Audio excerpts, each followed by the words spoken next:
Hi, this is Brent Skousen. I am excited to announce that we have discovered additional university lectures on the Old Testament by W. Cleon Skousen, which we feared were lost. These 21 rediscovered lectures, given in 1973, consist of Dr. Skousen's second semester class at the university and will be published on this podcast channel each week over the coming months. These lectures cover the period from King Saul and David through the remainder of the Old Testament. For those interested in the text Dr. Skousen and his students are using, it is published as The 4,000 Years, written by W. Cleon Skousen. This textbook is readily available for sale.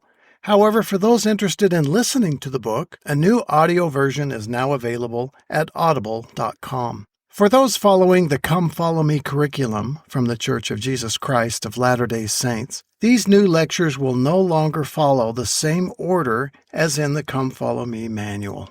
Today's lecture is chapter 1 in the text and covers 1 Samuel chapters 16 through 17. Now sit back and join us once again in the classroom of W. Cleon Skousen. Enjoy! Now, one thing that nearly always appears on the examinations is the source of the material that we'll be studying here at the beginning of the 4,000 years. Now, the story of David is spread across several books, and these are the books of the kings.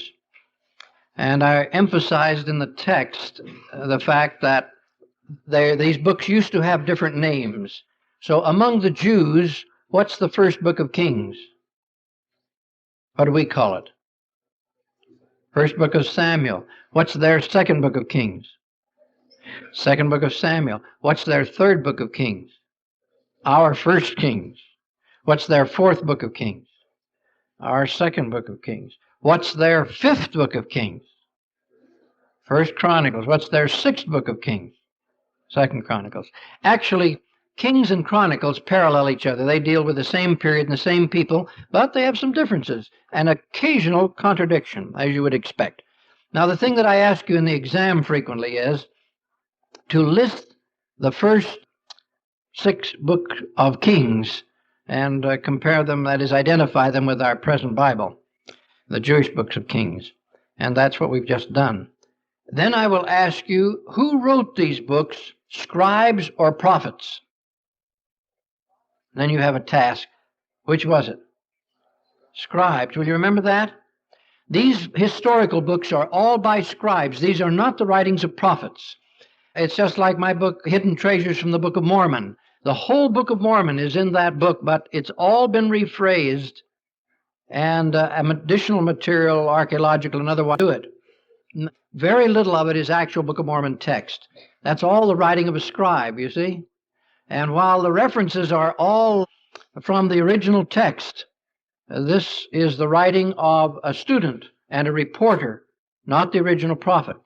Now, this is the way it is with these books. These men would keep summarizing and tying it down and pushing it in, trying to get a lot of material in a short space of writing, and that's what we have.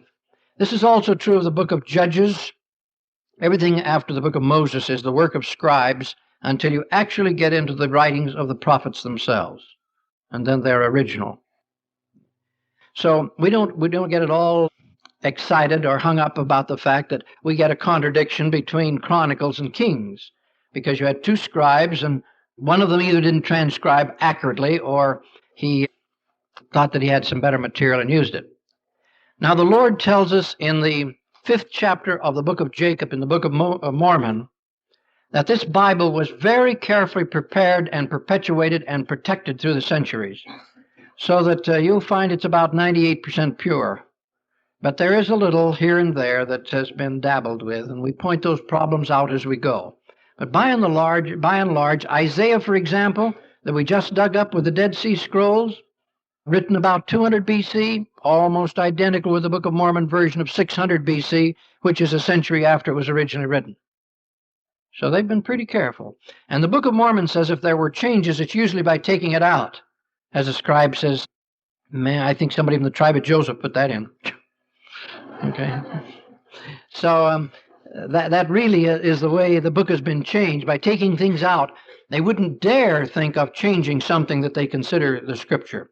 But they might say, well, that's not Scripture, and take it out. And that's what the Book of Mormon says the problem has been. Okay, these books were written by scribes, and there were 6 books of Kings. Now, our story today actually begins about 1100 BC. That's the century that belonged to what 2 great men? 1100 BC. Samuel and Saul. Now, 1100 BC was a period nearly 300 years of apostasy had transpired. They had been indulging in fertility worship, which are various kinds of sex orgies in which they would have sacramental fornication. They actually would worship sex symbols. They burned their children in sacrifices. It had been a terrible period. They had done everything the heathens had done. And they came up on the other side without revelation and with very little inspiration. And so this is 1100 BC, you see, after this period of apostasy. And the old high priest is at Shiloh. When you go to the Holy Land on tour with us, these will all be familiar with you, to you. That's the Red Sea, the Suez Gulf, the Aqaba Gulf, and the Dead Sea here, Jordan River, Sea of Galilee. Shiloh is about right here. Now there's a range of mountains here. Those of you who have been with me before, how high are they? How high? 3,000 feet above sea level. And the Dead Sea is how far below sea level? 1,300 feet below sea level. So from 3,000 above to 1,300 feet below, you go down there in 16 miles of travel. That's a real drop into the lowest point on the crust of the earth. It's above sea level. And Shiloh, Jerusalem being right there today, which was nothing these days, it was just a heathen village. But Shiloh is just up there about, I'd say 20 minutes out of Jerusalem. And that's where the old tabernacle was. That's now nearly 450 years old. And the priest in charge is Eli. And Eli's never had any revelations, but he's got his thing to do, and he does it. And he's very regular about it, and he goes about the business. And he's just a professional cleric, you know. He goes about his business. And he sees this woman, and he knows her. She's the wife of one of the local citizens, and she's over here jabbering to herself. And so he goes over to her and says, "You really shouldn't come to worship when you're drunk." And she says, "Well, I'm not drunk. I'm praying." "Oh," he says, "and may the Lord grant it." So he got out of that one real quick. What he didn't know was that she was praying for something that would ultimately replace Eli and his house. She was praying for a son. She was a second wife. The other wife has children. She has no children. So she's praying to the Lord, and she makes him a promise. "You'll give me a son, I'll give him back to you. I'll dedicate him to the service of the tabernacle here." And goodness knows Eli needs somebody. And so, in due time, she did conceive. She did have a son. She called him Samuel, or Samuel. And when he was about 12 to 14, right in there somewhere, that was usually the period of dedication, why, she brought him to the tabernacle and turned him over to Eli to do the work of a deacon. And he cleaned up around the tabernacle and did all the errands for Eli. Now, Eli had 2 sons that were reprobates. And the Lord was very unhappy with him because he didn't exercise his patriarchal authority and straighten them out. And they would seduce young girls who had come to worship at the tabernacle. And the men who came to worship got so angry at these 2 characters, and they did a little chiseling on the side in business transactions. They were bad. Well, that was the situation when one night little Samuel got a call, and he ran into Eli, as you remember our children's Bible stories, and he said to Eli, "What would you like?" And Eli says, "Don't wake me up this way. Go back to bed. I didn't call you." "Thought you called me." Went back to bed and heard the voice second time, rushed into Eli. "What do you want now?" Eli said, "I did not call you. Go back to bed." And then he says, "Wait a minute. If that voice calls again, say, 'Here am I.'" The old high priest knew that much. So he's serving under the Aaronic priesthood. He's high priest in the Aaronic priesthood. So anyway, the voice came the third time, and Samuel said, "Here am I." And that's when the Lord told him that Eli and his 2 sons were going to be replaced, and that the 2 sons would die in a day, and that the Lord was very unhappy with Samuel with Eli for allowing these two sons to become reprobates. So the next morning, old Eli gets up and he says, "Did the voice call again?" "Yes." "What did it say?" Ooh. He's afraid to tell him. And so when he refuses to tell him, old Eli says, "If you don't tell me, may the same curse be on you." "Oh, all right. I'll talk. So he told him all about it. And it was kind of interesting. Eli was very humble about it when it was all over. So I deserve it. So be it. So be it. So as time went on, the word went out that Samuel was in communication with God. That went all through Israel. And the reputation of young Samuel began to be established among the people. And it wasn't long after that that the Philistines met at Aphek. And Aphek is up here. And it's down on the plains. These used to be called the Plains of Sharon. For many centuries after Christ, they had turned to swamp because the Nile River brings down millions of tons of silt, pushes it into the Mediterranean. The tide carries it up on this shore, builds big sand dunes of red silt, and the water coming down from the mountains couldn't get into the ocean. So it trapped it and made swamps out of it. But the Israeli government and people came in there and cleared it out. And now that's one of the richest belts of citrus and banana groves and so forth you run across. So Aphek is right in the heart of that. And in those days, it was very prosperous and profitable. And so they made their attack on Israel, and they came straight up into the mountains of Ephraim, which are all these mountains in here. And this is Gilboa at this end where Saul is going to be killed. But these are the mountains of Ephraim. And in the first battle, they killed 4,000 Israelites. Terrible. Big slaughter. So they kept running down to Shiloh, and they said to Eli, God would never permit the Ark of the Covenant to be taken. So will you send the Ark of the Covenant and your two sons, and our men will fight more valiantly, and God will defend us, and we'll come out all right.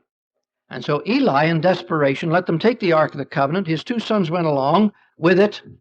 And when the Philistines came up again, it was the worst massacre they'd had. How many were killed? Remember that? About 30,000. A terrible devastation. And poor old Eli was sitting up there on a high place, probably a wall or something. It says a high place, and he was waiting for the news, and a man comes with dirt all over his face and everything, and he says, we have lost blood, slaughter, and the Ark of the Covenant's gone, and thy two sons are dead. And the old man just fainted dead away and toppled off and broke his neck. He and his two sons died the same day. Now, as soon as the heathens down along here, they had about 7 main cities along here that belonged to the Philistines. They started passing the Ark of the Covenant around. They put it in their temples, naturally, with their heathen gods, but the next morning their heathen gods would be all smashed and broken down. And that got so they had to decide it was not a coincidence anymore. This thing was jinxed. And what was worse, any city that had the Ark of the Covenant got a disease. And so they'd pass it around without telling the other city, would you like the Ark of the Covenant for a little while? And pretty soon enough of them had the same thing happen to them. They decided to have a little conference, and this thing was really a curse, so they better get rid of it. So they said, well, if this is not a coincidence but the hand of God, we'll prove it by having 2 young heifers pull a cart. We'll put the Ark of the Covenant on the cart.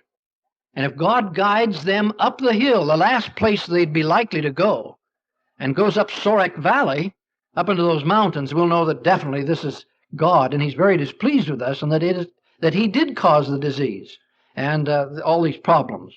So they put the Ark of the Covenant on, and sure enough, those young heifers went right on up into the Sorek Valley, and they all said, oh, that shows us. They had They had decided that God may be involved in this, and therefore they had put symbols of the affliction and little gold mice, which was part of their worship service, all in the Ark of the Covenant, and sent it off. Well, when it got up among the Israelites, they were unsophisticated individuals, and, well, what do you know? The Ark of the Covenant is back after all. And they got inside of it, and which they shouldn't have done. They should have called the priesthood. They got to stirring around in there, And they found the 2 tablets on which God had inscribed with his own hand the basic law, including the 10 commandments. But there was no rod of Aaron, and there was no golden bowl containing manna. But there were little gold mice and emeralds, gold emeralds. They suffered an affliction for having stirred around in that sacred artifacts. So it finally ended up in the house of an individual.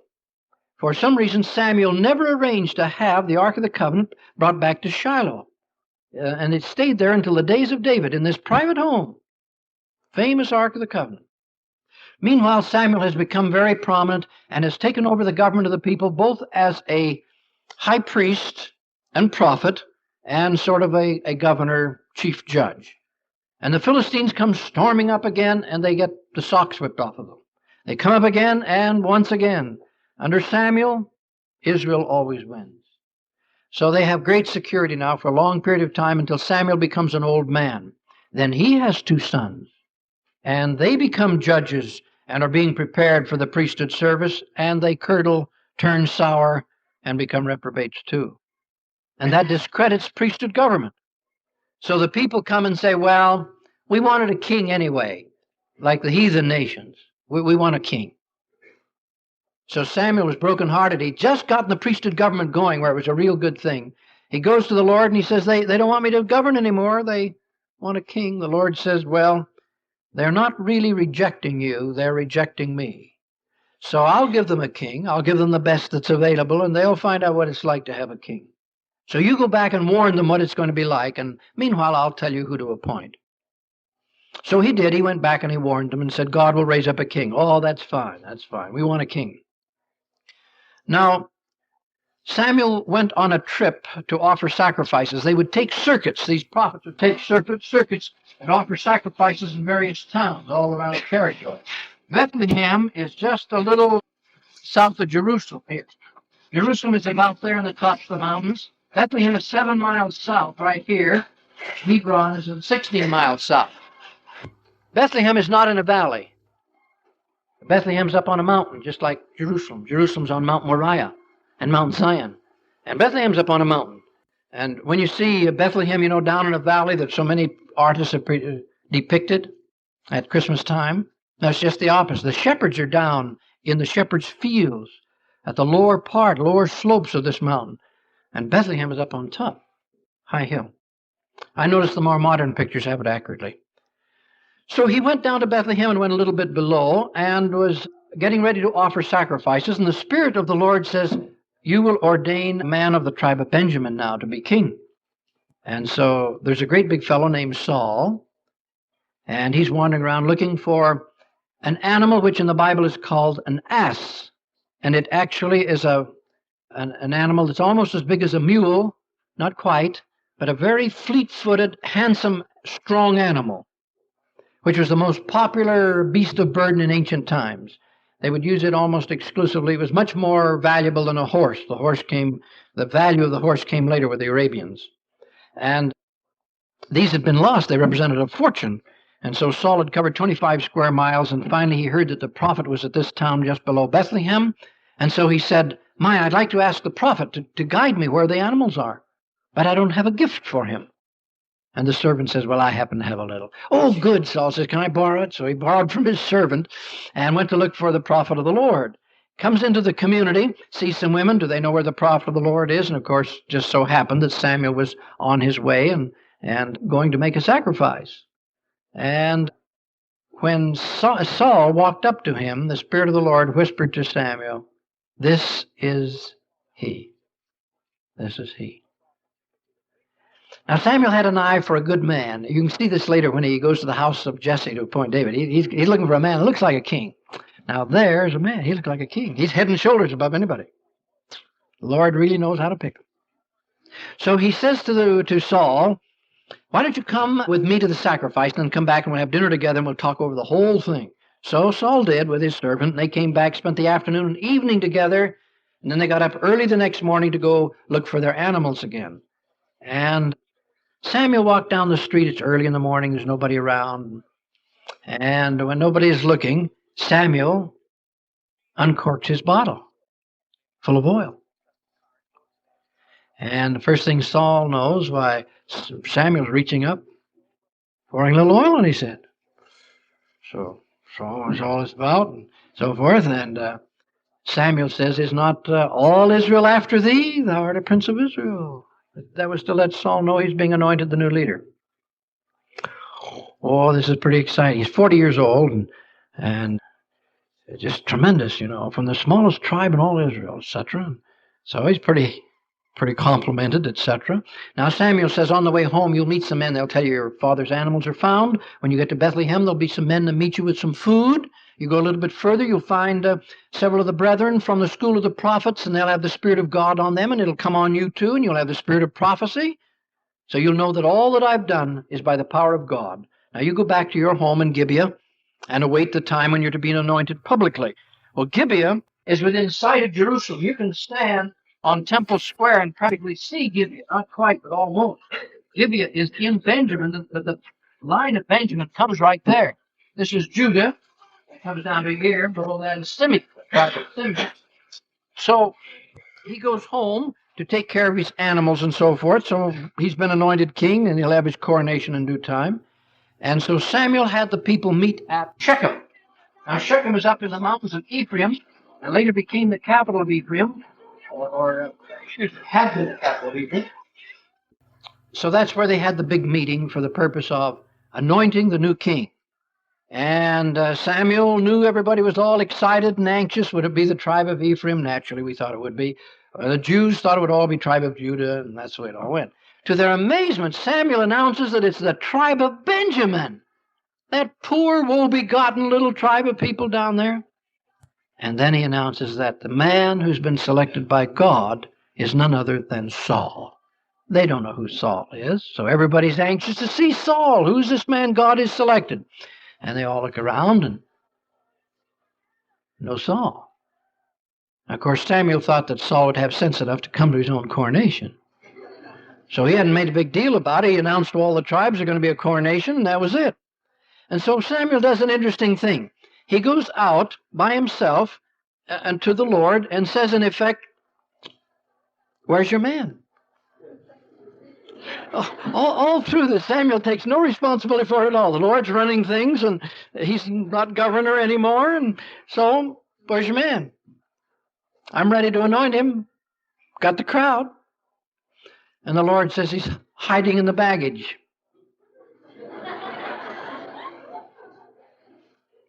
So Samuel said, well, so be it, so be it. So he goes back and says to his master, he's over in the baggage, bring him out, bring him out.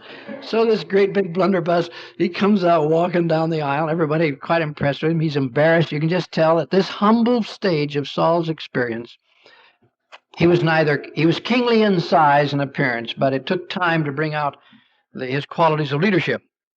After he's anointed king, he's sent back down to Gibeah, and he doesn't get a palace, doesn't get anything. He just goes back to hoeing turnips and taking care of the flocks, etc. Until one day a messenger came rushing up from the river Jericho, the river and Jericho. Let me just tell you about how this is. The river Jordan runs into the Dead Sea right here, and up about 5 miles above the Dead Sea, there is a ford, which is quite easy to cross. And the old city of Jericho used to be right there. Between Jericho and the river was called Gilgal. And there were some of the Israelites living here and some of them over here. But the ones that were living over on this side had just been attacked by some of their distant heathen relatives who had beaten them in an overnight battle practically. And they said to all of the men of these Israelite tribes on that side of the River Jordan, we are not going to kill you all. What we're going to do is just put you into bondage, and you pay us an annual tribute. We'll put out your right eye, cut off your right arm so that you can't fight anymore. That's all we require. Is it a deal? And the Israelites said, well, wait a minute. Let us talk about this for just a little while. And so what they did was to rush a messenger up to the new king and say, this is the proposition they've made us, which is no proposition at all. So now Saul did an interesting thing. He took an oxen, as you remember, and cut it into 12 big hunks of meat and sent one hunk to each tribe. and said, "Be it known that any man who doesn't report for military duty will have this done to all his oxen." It was a new kind of recruiting. And did they respond? Do you remember how many showed up? 300,000. I mean, they don't want their oxen cut in big chunks. So they're all ready for, well, you know what happened. You sent 300,000 men down out of those mountains across that river, and they caught the enemy while they were still in bed, and so they really took them apart. It was just great. Who's number one hero in Israel now? Naturally, it's the king. And during that moment of triumph, Samuel thought it was an appropriate time to anoint him again and remind everybody now he's king, and he's risen to his kingly stature. Now you've got yourself a real man. God selected him, all is well. And he said to Saul, "Now if you ever need me, if you get yourself a war, don't start it. Don't get involved actively until we've prayed to God and made a sacrifice and I get a revelation on how to fight it. That's the way you'll win. And God will tell me whether or not you are going to win and how to win it." So Saul said that was fine. But the next attack actually came from the Philistines. And Samuel wasn't immediately available, and Saul's men all began to run away and go AWOL and one thing and another, till he was left with his guard. That's about all he had left, a few hundred men. And he's waiting at Gilgal, and Samuel doesn't come. And Samuel said, "I always can get there within a certain number of days." But it was almost up, and Saul was afraid he wouldn't come. So he said, "Well, we got to get the sacrifice and the blessings of the Lord, and I got to get on with this war. I can't wait any longer." So he went ahead and put the priest's robes on and offered the sacrifice. After all, he's king. And then Samuel came. Oh, he said, "What did you do, Saul?" "Well, I got tired waiting. I just had a little sacrifice waiting for you to come." "I had news of victory for you, and now it's lost. Now it's lost." So Saul went out to fight. In fact, he was warned that he was rejected of God and that one of his neighbors would be made the new king. And from now on, we have Saul almost terrified that who's going to be the new king? Always he's trying to guard his throne. And he never could whip the Philistines again. They would come up against him. They'd put some of the cities under tribute. They'd have guerrilla warfare attacks. And it was just one constant harassment from here on. I like to say harassment, but you English majors know that it's harassment. So in any event, but harass sounds better, doesn't it? I think so. In any event, from here on, he was not very successful. And then the Lord gave instructions that the Amalekites should be wiped out. Now, every once in a while, God becomes so disgusted with a tribe of people who take their little children and turn them towards sexual perversion, burn some of them to their false gods. Moloch, for example, was an iron god. They made him of iron. And then the belly portion, the thoracic cavity section of the monument would be left hollow, and they'd build a terrific fire in there, and the arms were hollow, and all that heat would go. This statue would get cherry red. And then they'd take their little babies and put them in those iron arms. They'd just be roasted to death. That was supposed to be just a great contribution to God. And he just became so sick and tired of it, sending his choice spirits down to those kind of parents, that he ordered Saul to take these people and put them all back in the spirit world, wipe out the whole culture, start over again. So Saul went out to do it, but he didn't carry out orders as usual, and he let his men keep all the fat stock, thinking that they would maybe sacrifice some of them. And he kept the fat king as his own personal little souvenir. And so he came back, and Samuel came to get the report, and he said, "What's all this bleating of calves and cows and sheep and goats?" "Oh," Saul said, "that's nothing. Some of the men just kept some of the best for sacrifice." And you remember what Samuel said? "To obey is better than sacrifice." That's worth remembering. To obey is better than sacrifice. And then Samuel said, "Now where's that king? Bring the king in." Oh, so the king came in, and there will not be death today. But he took one look at Samuel, and he knew there would be death today. And Samuel did the executing and sent this man back to the spirit world. And he made a comment at the time that this king would go out and expectant mothers would be just cut to pieces. This is the kind of man he was. He said, "You've made women childless, and you've taken the parents from their children, etc. He said, "No, I'll send you back where you belong." So he cut him down. And then he said to Saul, "Now you really are rejected." And Saul pleaded with him, "Give me another chance," and ripped his robe in the process. And Samuel said, "Well, that's just what's going to happen to you. That's a good omen. You're going to be ripped apart from your kingdom. One of your neighbors is going to be ordained, be king, replace you." And it wasn't very long after that the Lord gave Samuel a revelation. He was very unhappy with Samuel. What was Samuel doing? He was mourning whom? Saul. He was such a kingly fellow. He was ideal for a king. I liked him. And now he's rejected. That's too bad. That's really too bad. That's just terrible. And so he's talking to himself all this way, and the Lord decided he'd talk to him too. So he says, "Stop mourning about Saul. I rejected him. Forget it. And get you on down to Bethlehem, and I want you to go to the house of Jesse and you anoint a new king. I'll tell you who to anoint. You go down there and anoint a new king." Oh, Samuel said, "If I did that, what would happen?" "Oh, Saul will kill me." Saul's got his spies out. He's looking for somebody who's going to try and be king, and Samuel has to anoint him, so he probably is right on Samuel all the time. Where's Samuel going? Who's he having contacts with? Oh, he says, Saul will have me killed. Well, the Lord says, "You can go down and offer a sacrifice or something, can't you?" "Oh, yes, he said, "I could do that." So he went down and offered a sacrifice at Bethlehem, and then on the side said to Jesse, "Get your family together. I want to have a little talk." So the family had no idea, just family home evening, just everybody get together, and nice to have the prophet call.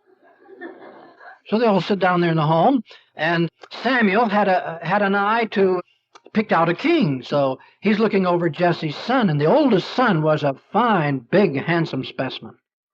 And Samuel is saying to himself, "Now there is a man, a nice kingly fellow. The Lord knows how to pick them." And the Spirit says, "That isn't he." Oh, okay, where's the number two? Look at him. He's a nice looking fellow.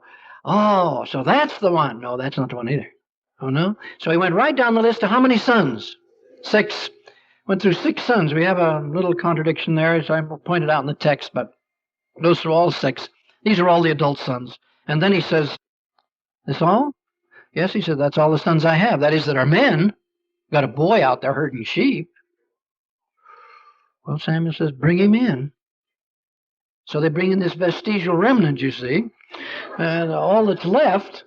And Samuel did notice that he was of ruddy complexion, a real healthy teenager.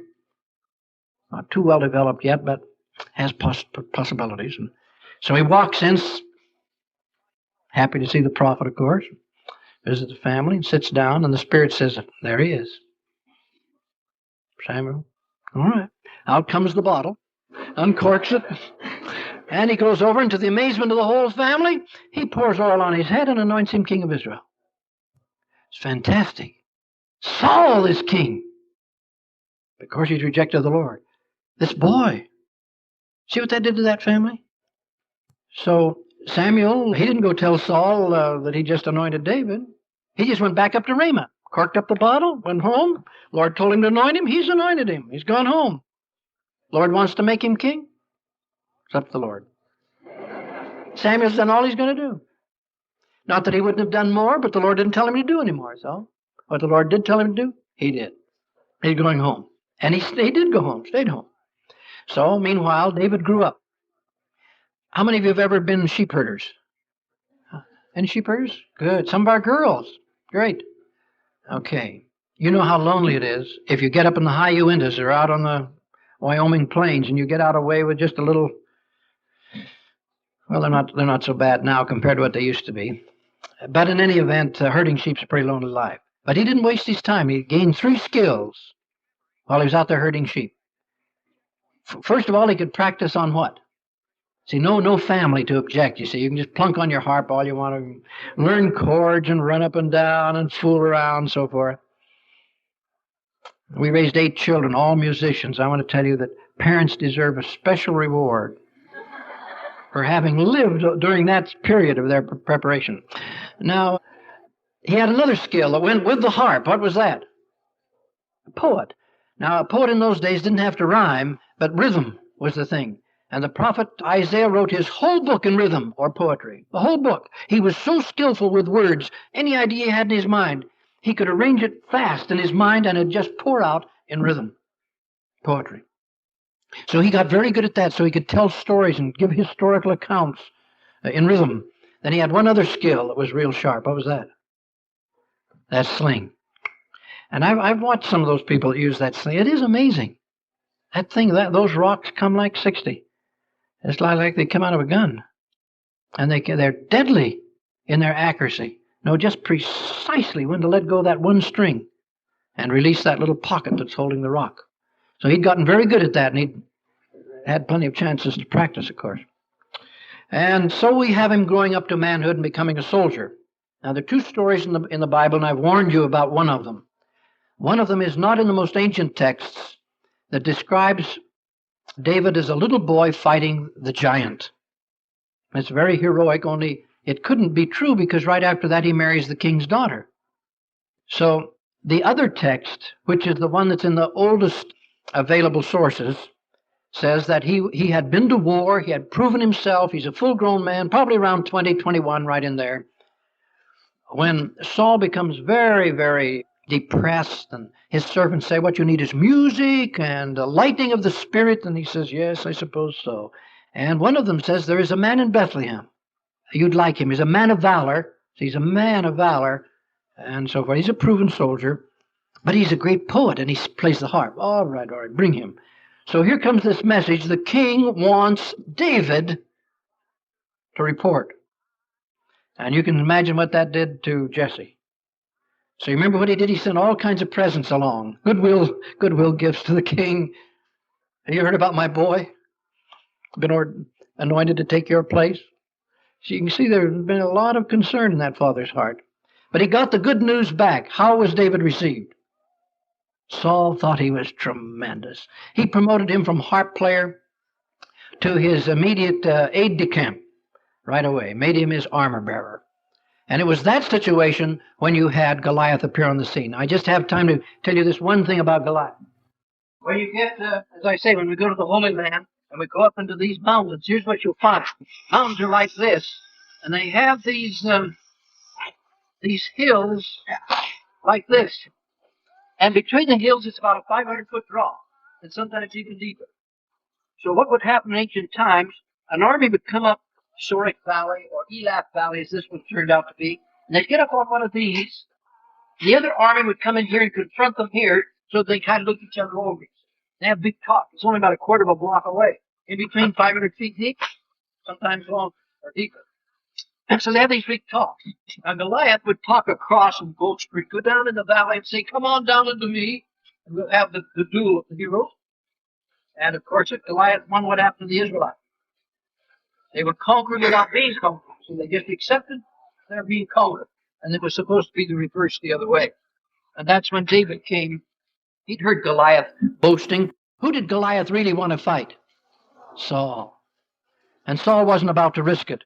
And so that's when David says, you know something? When I was out with the sheep, a lion came and God gave me the power. I ripped him to pieces. And then a bear came. I killed him with my bare hands. All of a sudden I had the strength. God gave it to me. You know what? I think I could take him. With the help of God, I think I could. And Saul says, I think you could too. So we'll continue from there next time.